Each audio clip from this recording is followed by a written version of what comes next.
I don't know if this is for Mary Ann or for Pat, but just procedure. Let's assume we go through this, we come up with a whole host of suggestions. Does this get passed by the council, or does this go to a town vote? Jeff, you know the answer to that. The process is, we were charged by the Legislative Council. So we will produce a draft report when we finish our work and present it to the Legislative Council. The Legislative Council will then either accept that or request changes to it. It has the potential of coming back to this body again.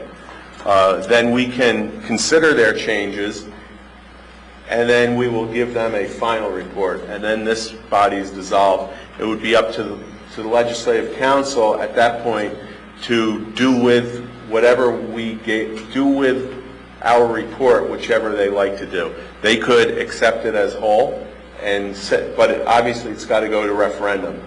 So the voters will have to approve it, but they will decide how it shows up on the ballot, what it shows up, how many questions they break it down. Some of these things might be, dependent upon other items, so they would put certain things in one question, and others they might break out separately. So they would figure all that out, and then it would ultimately go to the voters for an up and down vote in one or more questions. So then that would beg the next question. If there is a hot topic, would that hot topic be segregated out? The council could reject all of your recommendations and not act on them. Let's assume to answer your council- question directly. Well, let's assume council accepts whatever.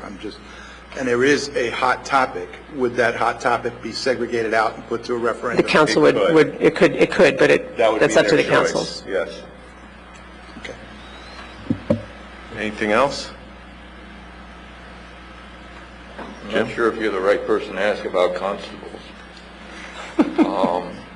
But I'm curious to know if we do have constables,